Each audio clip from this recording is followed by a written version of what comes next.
ঘরকন্না ডায়েরির আরেকটি নতুন পর্বে সকলকে স্বাগত জানাচ্ছি। দেখুন, সকালবেলা উঠে আমি রান্না বসিয়ে দিয়েছি। তা আমি এখানে কড়াইয়ে তেল দিয়েছি আর জিরে দিয়েছি, আর এখানে কচু সিদ্ধ করে রেখেছি, জলটা ফেলে দিয়েছি। এবার এটা এখানে দিয়ে দেব তেলের মধ্যে। দেখুন, কচুটা যেহেতু সিদ্ধ করে নিয়েছিলাম, তাই বেশি সময় লাগবে না রান্না করতে, তাই কচুটাকে একটু ভেজে নেব, তারপরে লবণ হলুদ দেবো।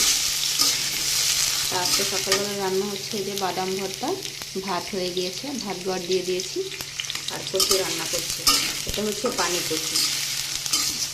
এটা খুব বেশি মশলা দিয়ে রান্না হবে না, শুধু জিরে ফোড়ন দিয়েছি এইটুকুই, আর একটু হলুদ লবণ দিয়ে।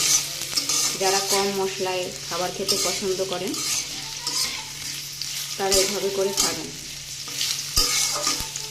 আর কচুটাতে একটুও গলা ধরে না।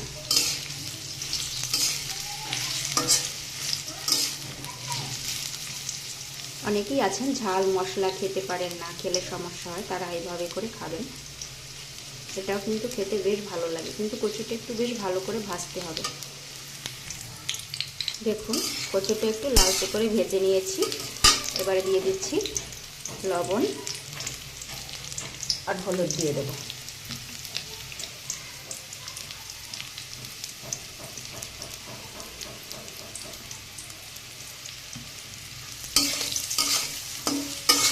এবার একটু নেড়ে চেড়ে জল দিয়ে দেবো। দেখুন, অল্প একটু জল দিয়েছি, একটু কষানো হয়ে গেলে তারপরে ঝোলের জন্য জল দেবো। এর থেকে তেল ছেড়ে আসবে, তারপরে ঝোলের জল।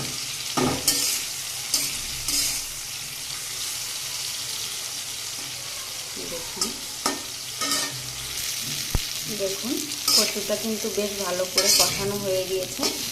আর যেহেতু বেশি মশলা ব্যবহার করবো না, তাই আর একটু তেজপাতা দিয়েছি। দেখুন, এর থেকে তেল ছেড়ে দিয়েছে, আর ভাজাটাও কিন্তু বেশ ভালো হয়েছে,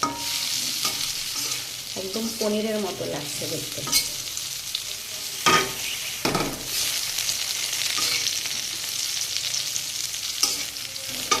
এবার এটাতে ঝোলের জল দিয়ে দেবো। একটু পাতলা পাতলা ঝোল খাওয়া হবে। এবার এটা হতে থাকে। দেখুন, আমার কচুটা কিন্তু রান্না হয়ে গিয়েছে।